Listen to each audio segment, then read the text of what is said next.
Hello everyone, welcome back to your channel we study 24/7 think less study more. तो आज हम लोग इसी सीरीज को कंटिन्यू कर रहे हैं। We know that those who are new to this channel, so we are preparing for supreme court SC mains exam, जिसके लिए मैंने आपकी दो सीरीज चालू की हैं फिर से, और मैं बहुत टाइम से आपको उसकी तैयारी करा रहा हूँ।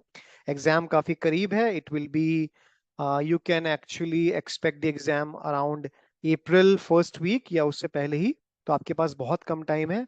आपको प्रिपरेशन को बूस्ट करना है तो टेलीग्राम चैनल को मेरे ज्वाइन करिए, link in the description box, और मेरे पोर्टल पे लॉगिन करिए। वहां पर आपको इसकी सारी पीडीएफ मैं आपको देता हूँ, प्रोवाइड करूंगा। फ्री सैंपल पेपर अगर आपको देखना है, मैं आपकी उसमें कॉपी इवेल्युएट कर रहा हूँ। वहां पर भी जाके you can go to my website, वहां पर फ्री सैंपल दिया है मैंने एस सी जेसी मेन्स के एग्जाम का। एग्जैक्टली पेपर जैसा आपका आने वाला है।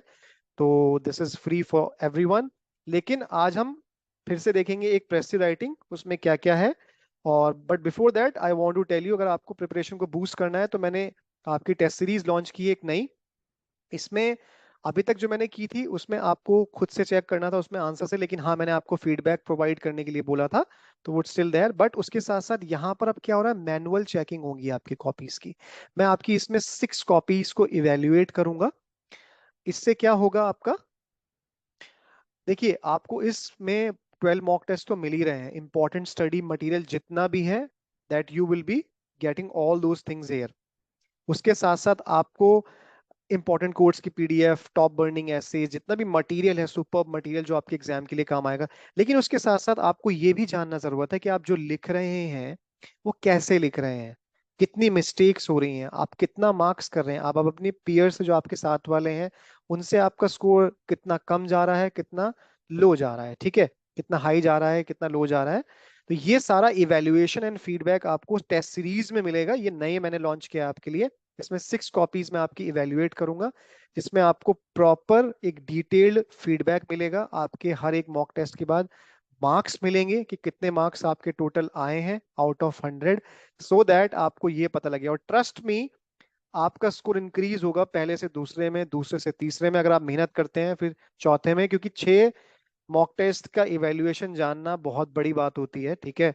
So that is a thing, that is all for you. So you can join the test series, the link is in the description box. और ये आपकी एक और टेस्ट सीरीज है जो मैंने लॉन्च कर रखी है, बस इसमें आपका मैनुअल चेकिंग नहीं है, लेकिन या बाकी सारी चीजें हैं। सो you can join that, okay. तो चलिए आज का प्रेसी राइटिंग देखते हैं। एक पैराग्राफ है, the term post truth was named word of the year by the Oxford English dictionary इन 2016। एक टर्म की बात देखिए, प्रेसी राइटिंग के बारे में मैंने आपको बताया था कि किस तरीके से आपको आउटलाइन क्रिएट करनी है, फिर आपको लिखना है। मैंने आपको पूरा डिटेल बताया। अगर आपको ये देखना है तो you can click on the I button for the same, and you will be able you will be able to get to know that how you have to approach the pressy writing.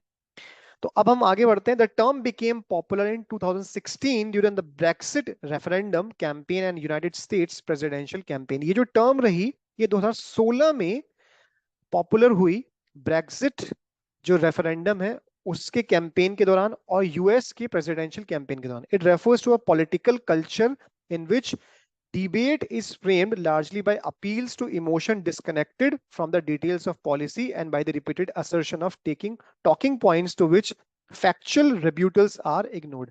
मतलब ये जो term है इसके बारे में ये बता रहा है कि ये पॉलिटिकल कल्चर में क्या होता है, एक इस तरीके की डिबेट फ्रेम करी जाती है लार्जली जो कि लोगों के इमोशंस को अपील करती है, और जो पॉलिसीज या जो मेन बातें हैं उनसे इट विल बी डिस्कनेक्टेड।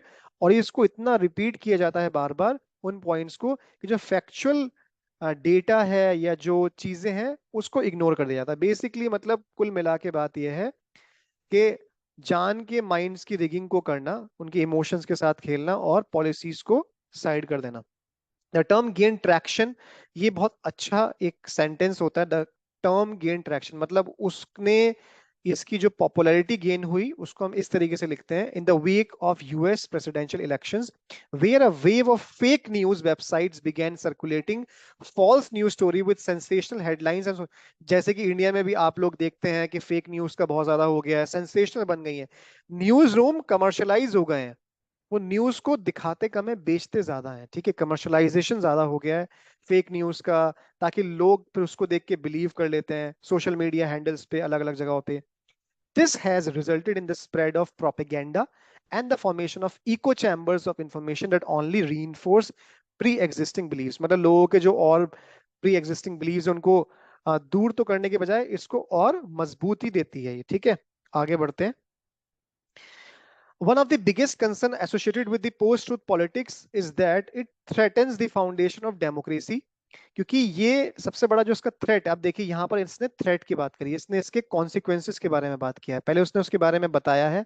आपको इसी तरीके से पढ़ते पढ़ते ना एक बार स्किमिंग करनी है। पहले पहले तो आप एकदम पढ़ लेंगे, एक सरसरी निगाह लगा लेंगे पूरे के पूरे पैराग्राफ पर, उसके बाद फिर आप दोबारा से अच्छे से ऑब्जर्व करेंगे, तीसरी बार में आपको एक आउटलाइन तैयार करनी है। Free and fair elections are based on informed citizens who have access to accurate and reliable information। Free और फेयर इलेक्शन वहां होता है जहां पर सिटीजन्स प्रॉपरली इंफॉर्म्ड होते हैं और उनको एक्सेस होता है एक्यूरेट और रिलायबल इंफॉर्मेशन का।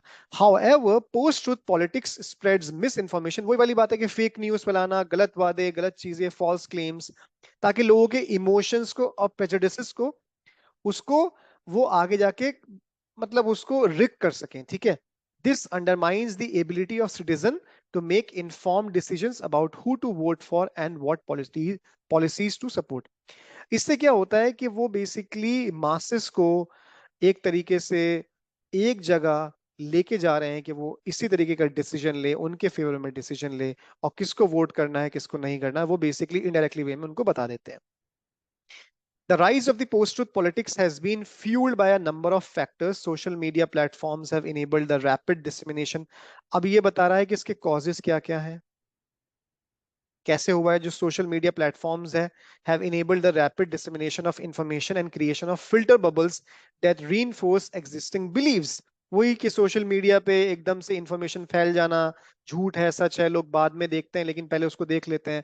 The decline of traditional media has also contributed to the spread of post truth. क्योंकि जो ट्रेडिशनल मीडिया थी, जो प्रिंट मीडिया थी पेपर वाली, वो अब कम रह गई है, एकदम 2 सेकंड के अंदर कहीं से भी वीडियो आ जाती है।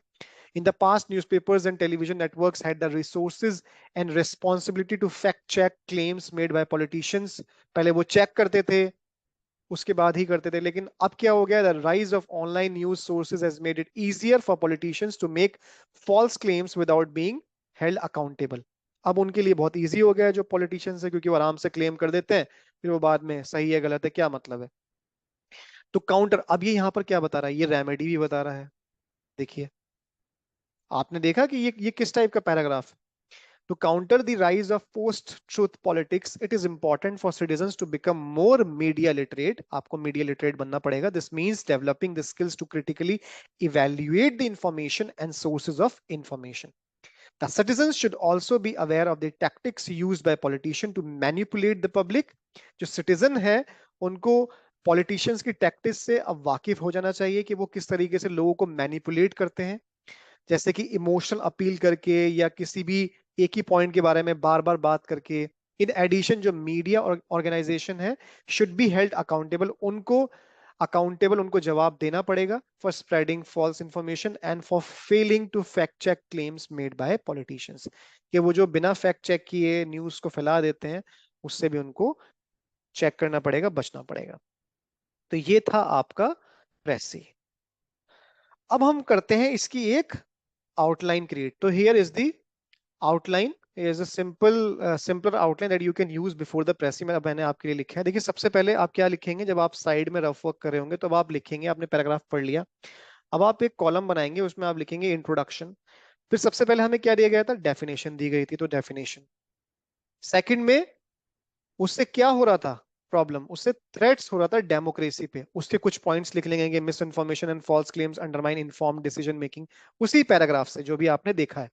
The importance of accurate and reliable information for free and fair election, ये 2 पॉइंट थे। फिर फैक्टर्स, फैक्टर्स मतलब कॉजेज क्या क्या हैं जो कंट्रीब्यूट कर रहे हैं पोस्ट ट्रूथ पॉलिटिक्स को। सोशल मीडिया प्लेटफॉर्म देखा हम लोगों ने, और decline of traditional media fact checking responsibility. देखिए, इस तरीके से करके आपका काम कितना इजी हो जाता है। अदरवाइज आप प्रेसी में कभी कम लिखेंगे, कभी ज्यादा लिखेंगे, प्रॉपर तरीके से आपका मैसेज कन्वे नहीं होगा, कुछ छोड़ देंगे, और मार्क्स आपको मिलेंगे नहीं। अब आता है solution to counter the rise of post truth politics. फिर सॉल्यूशन की उसकी रेमेडीज क्या क्या है कि सिटीजन को अवेयर होना पड़ेगा, लिटरेट होना पड़ेगा, मीडिया ऑर्गेनाइजेशन को should be held accountable for spreading false. ये हमने उसी में से पॉइंट लिए, लेकिन जब आप लिखेंगे तो आपको सेम पॉइंट नहीं लिखने हैं, लैंग्वेज बदलनी पड़ेगी, पैराफ्रेज करना, इसको बोलते हैं पैराफ्रेज, पैराफ्रेजिंग करनी पड़ेगी आपको।